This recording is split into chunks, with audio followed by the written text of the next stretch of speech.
Let's talk about 3 sleeper rookies to keep an eye on. Up first, Jalen Hyatt of the New York Giants. Hyatt might be the greatest receiver ever to be drafted out of Tennessee. And honestly, I'm a little surprised he slipped all the way down to the 3rd round. Given that he won the award for the nation's best receiver in college, I thought he would go a little bit sooner. He averaged 18.9 yards per catch in his final year at Tennessee, and he was drafted by the Giants to be a field stretcher. Problem for Hyatt is the fact that the Giants already have a field stretcher in Darius Slayton, who they extended this last offseason, and they also have a bevy of pass catchers, signing Darren Waller and Paris Campbell this last offseason. They also kept Isaiah Hodgins, who really came on last year at the end of the year. And they get Wan'Dale Robinson and Sterling Shepard back from ACL injuries. So if Hyatt wants to carve out a consistent role in this offense, he's going to have to continue to flash the way he did in this last preseason game. He's definitely got elite speed, clocking over 24 miles per hour at training camp multiple times. That's like Tyreek Hill territory. So in fantasy terms, he's got boom bust written all over him. And if he can find a way to get on the field even a little bit, it wouldn't take much for him to put up a lot of points. I think he's worth taking a chance on, not at his current ADP of round 14, but if you can get him in the 15th round or even after the draft off the waivers, it would totally be worth it. Up next to number 2, A.T. Perry. Perry was drafted by the Saints as Michael Thomas insurance and to just help with the position in general. Seems like the Saints have not been able to figure this out for a while now.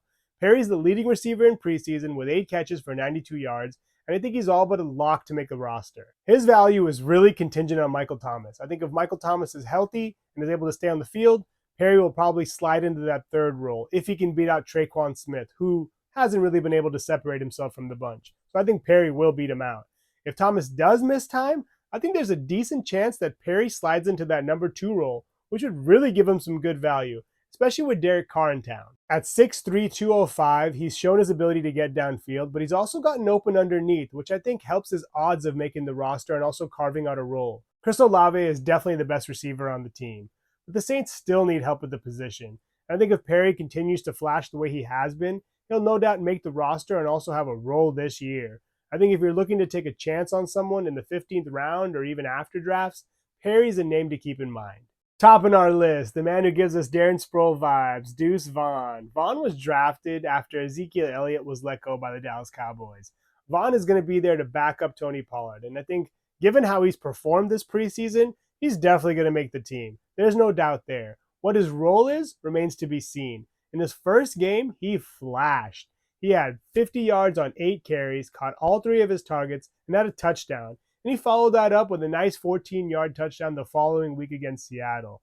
I think Vaughn is definitely going to have a consistent role on this offense, and he's going to have his ADP rise very, very quickly. Right now, he's being drafted in the last round, and I think that's a complete steal. If you can get him even in the 14th round, that's still a great value, especially for someone that has this type of upside in terms of handcuff.